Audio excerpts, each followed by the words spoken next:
From the Spacebird Media Studios, it's Roxanne and Ace Unlimited.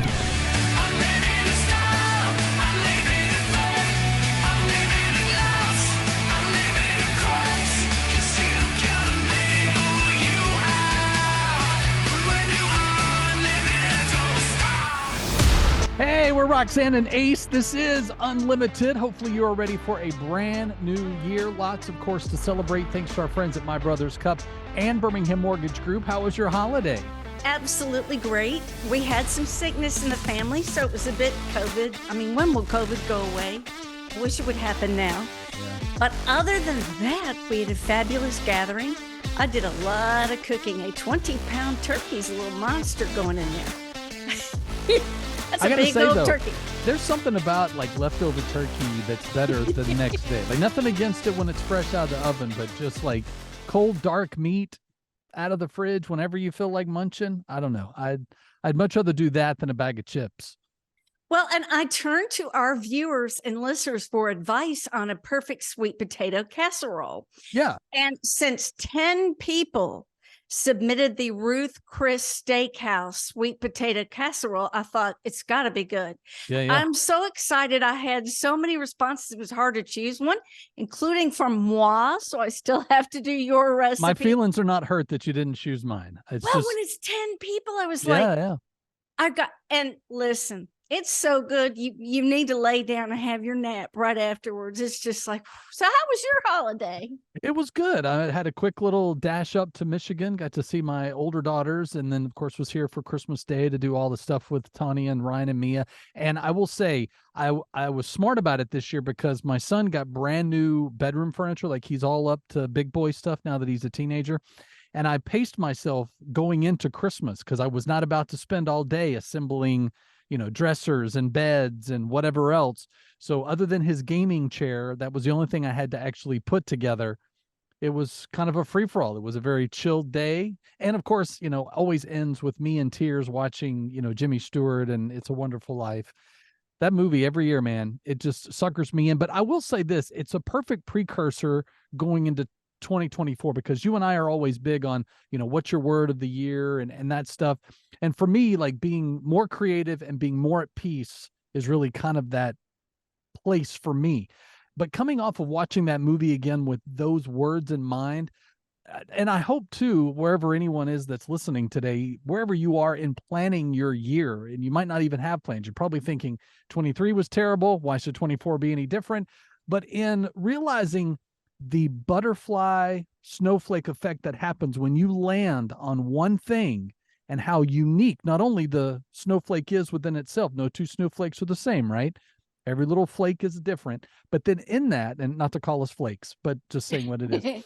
But in that, thinking about as we land on every little thing that God puts in our path, we are affecting, and we'll never know the ripples of it until either, like in that movie's case, he was in trauma distress and people came to his aid when he was there for them, or we get to heaven and then God's going to say, see all those people, those are the lives you touched because you were kind, because you were gracious, because you were giving, because whatever, loving. And so whatever it is, just don't stop doing those things, because in serving and loving other people, I feel like that's a great way to jumpstart the year. Oh, no doubt about it. Life is about loving God and loving others. And research shows that happiness is determined by the health of your relationships. Yeah. So one of the things that we're going to be talking about today is a dependency on texting. We may want to think of more personal eye contact when it comes to others. Just a couple of cultural things before we dive in today. I wanted to ask you if you got your mini cow for Christmas. That is the big thing. One livestock company that sells the miniature cows. It's the cutest little thing. Listen, if you have a mini cow, please contact me. I would even pay money to go pet this cute little tiny, fuzzy, they're only $10,000 only. And a little 3-year-old girl got one for Christmas, and they're very, very popular. But they do just, See, when I think mini cow, I think like the little plush ones you get at Chick-fil-A, that say eat more chicken. So that's what I was hoping was like, oh, is there going to be like a free chicken sandwich with that, So I didn't get a mini cow. Not that I'd have a place to put it, but oh, so cute. The big thing right now, thousands of people are speculating, they're doing the lip reading, is whether Travis Kelce said, "I love you" to Taylor Swift. Mm-hmm. They were at a New Year's Eve party. They were dancing and they've done the slow-mo on his mouth while they're dancing in the video. And they believe he said, plain as day, "I love you," which has everyone going bananaramas. Yeah. Well, and I mean, my thought is, and I, again, not tracking from the beginning of the relationship, I just know that as a sports fan, every time I turn on the Chiefs, there she is and whatever. But they've been together long enough now that you would think the, affections of love and a deeper, it's not just a, publicity stunt or whatever, because she's making, time in her busy tour schedule to come to the games and, they spent New Year's together. I mean, I don't know. I could see where now love is in the air, and I applaud him if he's first. Okay. Because most guys are like, they wait because they're afraid to say it because they're like, "Oh, thank you," and then just shake the hand, because she is Taylor Swift, right? Like you don't want to be jilted because then you're going to be, the subject of the next 4 songs that she writes. Nobody wants that. True. So true. There's that element going into a relationship with her for sure. Now, I know before you've mentioned Dry January, Ace, where we don't have any alcohol during January. Many people choose to do that, but there is January. Oh no. I know where this is going. I can't do it. If it's like, is it like No Shave November? Yeah. Ugh. Only it focuses on women, the fact that no one should have issues with our body hair. Well, due to my disease, I can't really do much about January. But okay. So we're supposed to just and again, if you're away. Participating, we're not judging. It's just not for us. It's not for me. You're not into that either. No. Guy with long sideburns. I can't even watch episodes of Survivor where they're on an island for 36 days and they don't get there and they don't have access to a razor. And I'm like, ooh, ha, oh, fast forward. Like, I just can't do it. I'm sorry. Just cannot. And if there's hair on your toes, you just need to take care of that. And that's anytime, even in January. So there Maybe we it's go. for a good cause, Oh, a few little funnies before we dive right into the ways that God draws people to salvation. This is such a fun thing to think about because, I was not a believer until well into adulthood, not raised in that environment. And I believe God got to me and got me to salvation through a miracle, through my little girl. And that's one of the things mentioned, how God draws people in. And I think it's important in this time of life, especially when it comes to miracles, is that's how a lot of Muslims are coming to faith in Jesus, because there are hundreds of reports where they dream that God is introducing them to his son, Jesus, or they see Jesus in their dream and they know there's something to it. So miracles are one way that he leads us to salvation. Yeah. Well, and the thing that I love too is, in looking over this list of things, thinking about all the different stories we've heard in our time, just, in the last 5 years, of thinking how different people came to Christ different ways. So it could be, of course, for me, through music. It could be in that song. And it doesn't even have to be a worship or Christian song. It could be in a Beatles lyric or in a Katy Perry song. I don't know. He knows how to speak to us because he created us. So why wouldn't he understand what we're facing so that he can reach us in those moments? There is circumstance. We learned this in Acts 16 with the Philippian jailer. Through answered prayer, we learn this in the story of Cornelius. Through personal supernatural encounters with God. A lot of people have had those through the beauty of nature. And I think that's really important to mention because, when we were out at Yellowstone and you looked at the expansiveness and you look at the fact that the herd of buffalo you're looking at, they're without fences. They go wherever they want to go. Yeah. And then the majesty of the mountains and the beauty of the waterfalls. You cannot look at that and think, well, there's no God. That Right. just popped. It just happened. There was an explosion and it just happened. Yeah. No, there's a creator and a maker of said beauty. Yeah. Well, and I was even thinking about this too over the break because I was doing some special devotionals that were Advent specific. And one of the things in reading, the scriptures from Genesis about, the fall of Adam, prior to that was the creation, right? And I never really thought about it this way. And I've been, reading the Bible since I was 6 years old. So got a lot of time to process this one thing. But God said there was light and that it was good. And some can interpret that as, well, God created something and then he got cocky and goes, look at what I've made.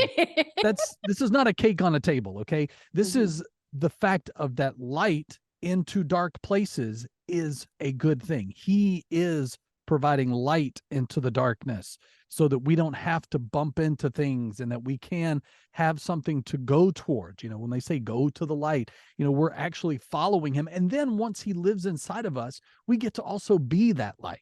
We'll be that light for other people. It's a reminder of that he lives in us. So I hope that encourages us as we head into the new year so that we realize if we don't know what our calling or our next job or whatever is going to be, because I even heard it today, that someone said, being a Christian is a burden because then you're always comparing yourself to the fact, well, if I was a better Christian, I wouldn't have to deal with X, Y, and Z. Well, it's not, first of all, it's not a burden. It's the idea of the fact that you're constantly being transformed. And if you feel that it's a burden, maybe God is laying the burdens of someone or a particular type, like Roxanne's burden for trafficking and, and what's happening in the streets of Birmingham. Those kinds of things are weighed on us because God gives us that passion, that desire of our hearts, right? As Jeremiah talks about. But again, if we get to be the light and he's the light in us, we don't have to feel the burden. We just then turn around and give it to God and go, God, how can I be a part of the solution? So good. How can I be part of the solution? Well, that's exactly what Turin Newell is to you, to I, to hundreds of others, many of our friends who said, thank you for recommending Birmingham Mortgage Group because my experience wasn't just good. It was spectacular. I don't know about you, but the last thing I think I want to do is fill out all that paperwork doing a mortgage. It's nightmares. It's like, do you want my molar? Can I give you blood? Yes. And they just made it painless. And Turin, as you always stress, is this mastermind, this guru of finding the perfect mortgage for you at the best rate. Yeah. Well, and I love now in Alabama and Florida that he can take care of families, making sure you get into your dream home or refinance your existing home. But on top of that, he will go above and beyond to make sure that he meets each family's needs according to what you're facing. So if you want to find out more, easy to locate, just go to bhammortgage.com or call them at 205-259-1656. That's Birmingham Mortgage Group. We mentioned texting at the top of the show. 33% of adults, 77% of 18 to 22-year-olds prefer texting over all forms of communication, including in person. Let that sink in for a moment, including in person. A third of all adults would rather text than make a phone call. Texting is the most used form of communication for adults under age 50. But the experts are worried about this, Ace, because so much of our interaction of who we are, of sharing with one another, is that eye contact, the gestures we make, the emotion that we feel, that heart-to-heart contact that is really impossible to have through a text. Yeah. Well, and I'm always mindful of tone too, because, just words on a screen can be misinterpreted. And there are times that you may have found yourself having to backpedal because you're like, whoa, whoa, whoa, that wasn't my tone when I said that. But the way it's received by the other side can sometimes blow up in your face. And that within itself is ramifications. But I don't know. I mean, and you're a close talker, so I know how this affects you in knowing that that people would rather get a text message from you than to be right in your face. But I mean, I don't know. I think coming off the holidays, I enjoyed like the company and being able to be around people that you love. And even if everybody was still on their devices while watching a movie or eating popcorn or having dinner, whatever, at least you're together. At least at the end of the day, like putting my arms around my kids and around my wife and around my friends Like it was a big deal. Yeah, that's one of my goals this year, is to not rely so heavily on texting. I don't like being on the phone, but FaceTime is my new friend. Mm. So I plan on doing that. Something is cool. You know, periodically we like to update you on what NASA is doing. And there is a brilliant man out of Huntsville, Alabama, who is leading it. I already have chills all over my body over this. By 2040, we may have a colony on the moon where people live 24/7, and it isn't just rich people and astronauts. They believe that this is going to happen. And the guy leading this effort is based out of Huntsville. He's absolutely brilliant. And they said, yeah, Raymond Clinton Jr. of NASA's Marshall Space Flight Center in Huntsville, exactly how are we going to have houses, roads, and landing pads on the moon? Because the dust is a problem. It will cut your skin. The dust on the moon is wretched. Wow. Here's what this dude thinks they can do, Ace.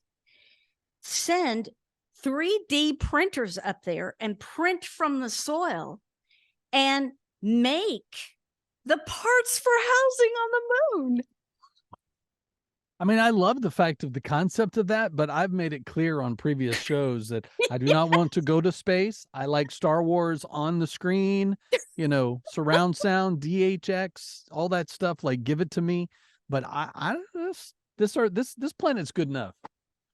Well, he's 71 and he doesn't feel like he's going to see it in his lifetime. But he says those younger, we're going to get to the point where we're able to do that. I don't know. A part of me would just, start packing a bag.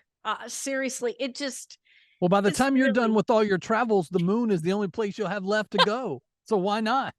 Well, it's funny. I wish, wait, maybe you can see it. Okay, I'm going to turn this. This is what my daughter Hannah, oh boy, I'm bad at steering. Oh, those are your pictures from Paris?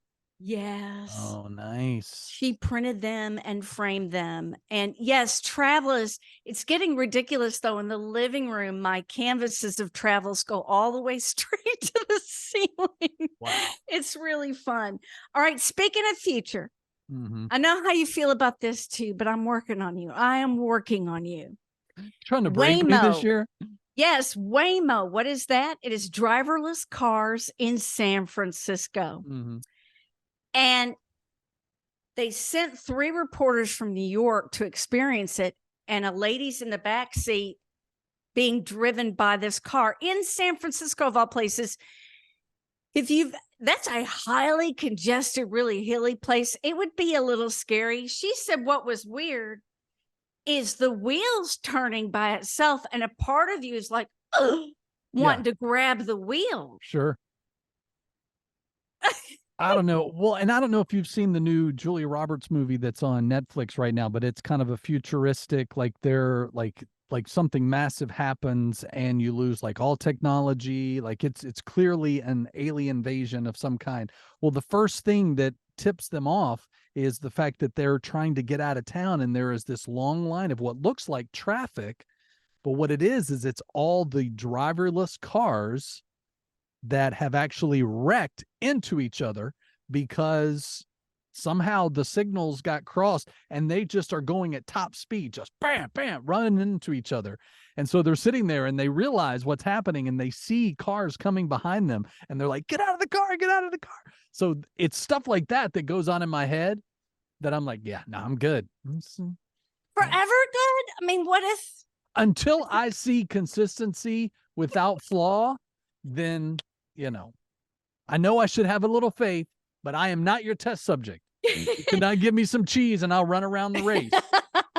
Well, speaking of without flaw, wow, the flavor of the Roxanne blend of coffee. I know I'm partial because the bag has my name on it. I never dreamed that would happen. I met a coffee man that makes coffee out of Mississippi, and he was like, I love you. We're naming one of our coffees after you. I'm like, you can't do that. You have normal like names for your coffees. What are you doing? But he was traveling the world, people getting saved everywhere he went.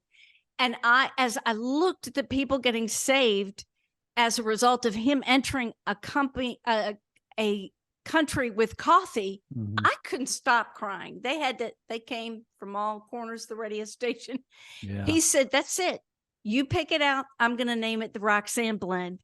And it's super yummy and super successful. Thank you for everybody who's purchased a bag. Yeah, easy to get to if you go to our website, roxanneandace.com. And with that, maybe you need a little brain rest. And I think as we head into the new year, what are those ways that we can actually rest our brain? Because I don't think we realize that. Like we all go to sleep, like our body is like, oh, I'm going to bed. And then as soon as we lay down, we start thinking about all the things that tomorrow may or may not bring, or, oh, did I turn the stove off, or is the doors all locked? Like our brains need rest. They say if you'll just take 5 minutes, and I'm not talking about meditation because I am so type A. If I meditate, I'm like, I need to be doing things. Right. Racing mind. They just say that for 5 minutes, just take a breath, just breathe, and try not to really think about much, and just let your body rest and sort of reset. And it's one of the things that's very good for your brain. I'll tell you what also is good for your brain is for me to stop thinking about porch pilots. Pirates. I said pilots. It's pirate. Pirates. Listen, when you have a business where a lot of packages get delivered, we do. It's a constant. And yes, we have a camera pointed right at people, but they're slick. Now, the latest thing they're doing, this is just despicable. I'm a little DoorDash person and I'm going to pretend that and they have what looks like a bag of food. Yeah. And they come right up to your door and they don't leave the food and they take your package. That's the latest little robbery technique. Mm.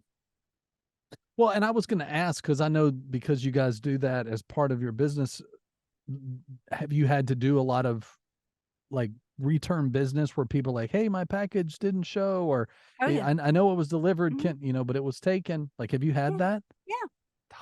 And I always say when you're doing the volume of business that we are, you really want to keep favor with people. Yeah. And you can't always judge whether they're being honest or not. Just refund it. Just be Amazon, be good, give them the money back. And hopefully all that goodness will rub off. Yeah. And so the goal is to make everybody as happy as possible. And if somebody's unhappy, let's take care of that. I think that's why a lot of people do buy things off Amazon. I had this beautiful egg plate to do deviled eggs for the first time in my life. Mm-hmm. Very excited about this egg plate. And it was smashed into 25 trillion pieces. And I was starting to get a boo-hoo over it. Wayne's like, it's Amazon. We'll order another one. No problem. Yeah.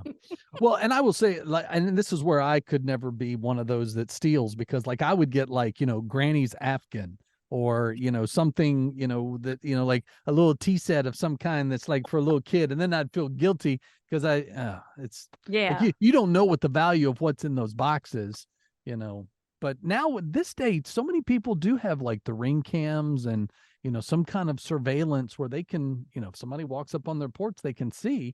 Now you can't stop them from taking it. And I've always been of the mindset, even if you wanted to break into my house and steal something, take it, because clearly you need it worse than I do. And I'm not going to fight you for it. I'm not going to surrender my life. So in trying to protect a TV or whatever, but in that, at some point, like there's got to be something that happens that prevents this from happening. Like, I don't know what that'll look like. One of the things they have are like little lock boxes where but I don't know how they work it to where they can leave it inside this big box, and which makes me think somebody will just come and take the big box. I don't know. You got to mount it to the cement and the pavement. Like there's a lot of built-in things. Roxanne and Ace Unlimited. One of the great things we get to do is interview people that we love and adore and admire. And this woman's at the top of my list. What she has done with her remarkable life. I really think the script needs to be written for the movie now. And let's just go see it. Mm-hmm. She's amazing. And her resume, I mean, where do we even start? She's gone into the darkest brothels of Nepal to deal with human trafficking. I mean, how amazing. She's been through addictions, jail, has traveled the world in ministry, Nepal, India, Russia, and is an expert on dreams now. She's gotten training doing that. She has a prophetic ministry and she's a speaker. We're talking about the phenomenal Tina Hamilton of the nonprofit Tina Hamilton Ministries. We're thrilled to welcome her to the show. How are you? Hey, if I didn't know me with that introduction, I would go see me. I love it. That's excellent. So you make me sound so good. You are.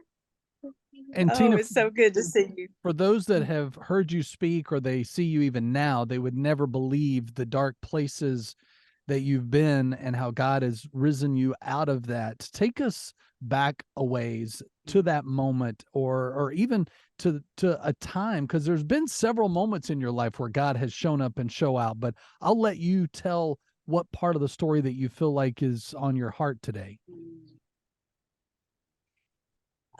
Well, when Roxanne said being vulnerable is one of my strengths, and it really is, because I do believe that Revelation says that in 12:11 that they overcame them by the blood of the Lamb and the word of their testimony. So the more I share my testimony, the stronger I become, and it enables someone else to overcome a whole lot more. So I think one of my probably the most defining moments, which there are multiple, but it was a time when I had a serious attack on my life. And of course, you guys know my story. I've been in and out of jail, and in and out of so many dark places. I'm trying to put this in a way where when we say when we give these testimonies, Ace, it's like there's something that God has done that's so precious in me that I really love to feel the Spirit of God when we break open that alabaster box and pour out that oil, because it cost me a lot. It cost me a lot to just to even give this testimony. So I love to make sure that the timing is right, because I don't want to, this isn't like just going to the 7-Eleven and getting a Slurpee. It's so important because it cost me so much. But I think the main thing is, well, it was a time when I had been, I was leaving Alabama. I thought I'm going to start over. Now, I was not born again. Okay. I had been born again when I was 7, but of course, with no training and discipleship, I went my own way. And, I had done everything from swinging off of a pole into the pew. And, I'd done so much, but never really had anyone to kind of take me in and love me where I was at and help me. And I thought, I'm just going to clean the slate, start all over, and I was leaving Alabama and moving to Florida. And during that transition, don't ask me how I ended up there. Listen, I mean, I ended up in a lot of places I shouldn't have been, but I was at the Birmingham bus station of all places. And I was outside about to get a cab. And a man grabbed me by the hair of my head and dragged me down about 15 feet into a stairwell. And he violently raped me and took everything that I had and left me there for dead. I mean, I was incredibly beat up, didn't have any clothes because he took my clothes, and I was just stuck there because I had no way. I couldn't really get out. Didn't have any clothes, but I happened to see him, how he dropped them going up the stairs as he was running out.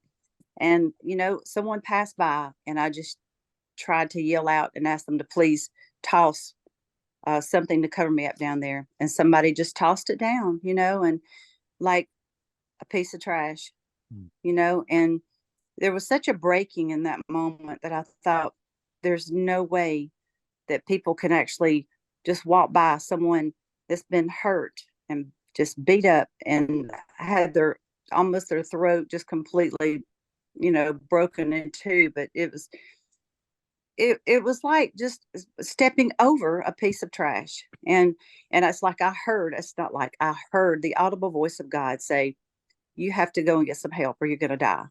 And this will be it. So I knew then, and listen, the worst part, or almost the worst part of this, is I was trying to get home, and some policemen passed by, and I asked them if they could just take me to a place where I could just, where I could get home. And they knew me, and they said, "Oh, that's just Tina Reed. Let's, just Tina, go home. Just go home." Never asked me what was wrong with me. I was bloody, beaten up.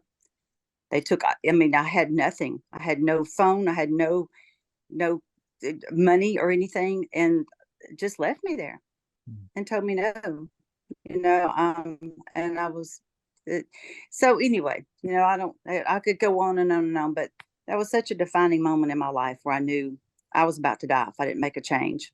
And I did. You went to Teen Challenge, right? I did. That's the very next, I mean, well, I made the call. Like, honestly, Roxanne, when I got home, I like finally I balled up. I was like in the fetal position for I don't know how long, because I just couldn't seem to process and wrap my brain around what had just happened. And it had happened so many times before, but this was new. This was a whole new episode that had taken place. And so I was trying to process it, but it took me about 2 weeks. And when I finally came to, I called the only person I knew that could help me. And he was a preacher, a pastor at a church. And I asked him, would he please help me? And he said, "I've got the place for you." I didn't really know anything about Teen Challenge, but he did. And he said, "You just load up and I'll take you there." And he did. And the funny thing is this was in March. And remember that freak snowstorm we had in 1999 or 1998? Yes. Yeah. It was in March. Okay. I was supposed to go in Teen Challenge that week before that snowstorm hit, before the ice. And I mean, the enemy was trying every way he could to keep me from going. And, it was like, even through the ice and through that 4 or 5 days where I was just like closed in, it's like God just kept me so protected. I was in so much peace. And then, when it opened up, I mean, within maybe 2 or 3 days, I was headed to Mississippi, went to Pascagoula, Mississippi, and stayed there. They had to practically kick me out because I didn't want to go. So, when you graduate, but you want to stay. It's like, I loved being in that protective bubble, But yes, it completely changed my life. And from that point on, I mean, I've never looked back. So Tina, It's I know been so that good. for a lot of people, they would take a moment like what you experienced and let it define them, that they're never in, that they now see themselves as trash. What do you say to someone who has been through a similar experience? Because unfortunately, we've heard it on this show many times, but in numerous other outlets. What do you say to that person that still sees themselves at the bottom of a stairwell, naked and feeling like God's not got me at all? Oh, wow. The first thing that comes to my mind is how God takes trash and turns it into a treasure. And I think about that so much because, I mean, of course, I never was trash, and no one that is born is trash because God doesn't make junk. But, it's like I had to learn. Well, you have to learn that you're valuable. I mean, so I would just tell that person that if God made you and you've got the DNA of God inside of you, no matter where you've been or what you have done, it never should define you. That I think I know all those years I went through all of that junk. I was building a resume, and believe me, I've got a lot on my resume. I have a lot of stuff, but wow, I think it's every day of my life. I use part of my testimony somewhere to show people that you can do it. Because if I can do it, I know you can. When I think of people who are conduits for his purpose, vessels for him in every moment, I see your face. How are you able to do that? And how could you suggest that we grow in Christ as you have? The thing that I have learned on a day-to-day basis is I'm always just leaning into him. I think mainly gratefulness for one. I mean, I think the gratefulness is probably the conduit for everything. Being thankful, just being thankful. Don't start your day complaining, but being thankful for the very breath that I breathe, because I shouldn't be here. I should have died 1,000 times over. But, really to just be repentant. And I don't mean that, people, especially the old Pentecostal people turn repentance into such a horrible thing, because it's not. It's just changing your mind. It's remaining humble. I'm just, God, I messed up. I'm so sorry. I don't, and he's already forgiven me. But that comes when you repent. It's like the humility comes, and then you lean in closer to Jesus, because what we tend to do, I think in humanity, we run from the Lord when we've done wrong instead of running to him. And, I've just adopted that in my life along the way, is there's no sense in running. If I've done something, just out with it. That's the reason why. I mean, when I remember the first time I come on y'all show, I called my preacher and I said, listen, just, pray for me and pray that I don't cuss. Because it's like, no, we don't want you to cuss, Tina. But, I think it's just leaning into him. Where I'm weak, he's strong. And I just admit it. I'm vulnerable. And I just, it's all about him anyway. It's all about him. And that's where the growth comes from, is just remaining humble, lean on him and say, God, I can't do it without you. Let it go. So good. Tina Hamilton has been our guest. What's the best way for people to keep up with where you're at? Tina Reed Hamilton is my Facebook. And I have a Tina Hamilton Ministries on Facebook. So they can find me at either one of those. And I'm on Instagram and all that other stuff. But, it's easier to find me on Facebook. Tina Reed Hamilton. Well, I know God's just getting started, girl, with you. Every time I see you, I'm just so inspired. And I thank you for getting raw and real with us. That's not an easy thing to do. And you're just remarkable, and we love you. We wish you the best this year and always. Oh, thank you, Roxanne. Thank you. I love you so much. Mwah. Mwah. Well, I know that now with season 2 officially here, one of the things we want to do in wrapping up each week's show is what is our vibe of the week. And so whether it's movie, music, friendships, sermons we've heard, whatever it might be. So Roxanne, I wanted to find out, what are you vibing on this week? So for me, it's New Year's resolutions. It's just that time of year when we have a reset and we look at great advice. And the New York Times, some of the advice given, I think, is really a good mindset for this year. Drive slower. It's safer. It's less stressful. Look around. It's going to be okay. You'll get there. Yeah. You really will. You've got God's protection. He's protecting you from something. Wear a watch. And the reason for doing that is a lot of people use their phone as a watch, and then what are you doing? Scrolling. Right. And you're not doing what needs to be done. Sure. So I think that's a good tip. Realize that there are many things that you can't control, but you can control how you respond. You can't control others and their thoughts, but how you respond is your decision. I think that's very positive. Be a fountain, not a drain. Isn't that cute? That's very cute. We need that on a t-shirt. And then this really applies to me. Just book the trip. Do it. And this is really specific. I have a friend who had waited to travel with her husband, and he retired and he had a heart attack. And that was it. No trip. Yeah. You just take the trip. And you always say, well, there's never any money. There's no time. I can't take a break. You don't want to live life with regrets. Yeah. Amen. How about you? My vibe this week is a new book that I got, and ultimately it's pointing you to a better Sunday experience. So as you're going to church, whether it's a new church or it's a church you've been at for years, but you just don't feel like you're getting anything out of it. So as a worship leader, I want to always keep my heart and mind in check, so that when I'm leading, that I'm in a place that I'm like, okay, there's a lot to be done for this week's service, or there's, a lot of moving parts or whatever, or somebody called in sick. Now, what are we going to do for this solo? Like, I want to be in a place that I just flow, right? And because Sundays matter, right? That's the name of the book. And if they matter, what are we doing to maximize them, so that the overflow of the message, the music, the relationships, the coffee you had, whatever, the Sunday school class you went to, what is it that in that overflow of Sunday that carries you? Like, there's a reason church has Wednesday night services, right? So that as the dip starts to hit, you got that midweek hump, and woo, all right, there's another wave, and it carries you from Sunday to Sunday. But I think we're also responsible for that on our own. It's that daily time, that walk with God this year that can carry us to not only realize the importance of Sundays, but to then be a part of that overflow to ourselves, our family, other people, coworkers. When people just look at you, you just light up because you're like, well, Sunday was great, and I want to carry this. What God said to me means something. And that's ultimately what I feel Sundays do matter. And that's what I'm finding out. So maybe over the next few weeks, I can unfold a few more of those messaging. But, ultimately this year, God is the one who defines who we are. And that's what we hope you get out of this show. That's what we hope you get out of the services of the churches you're going to and the small groups you're investing into. And just know that we're here for you each and every Friday. Like, subscribe, follow.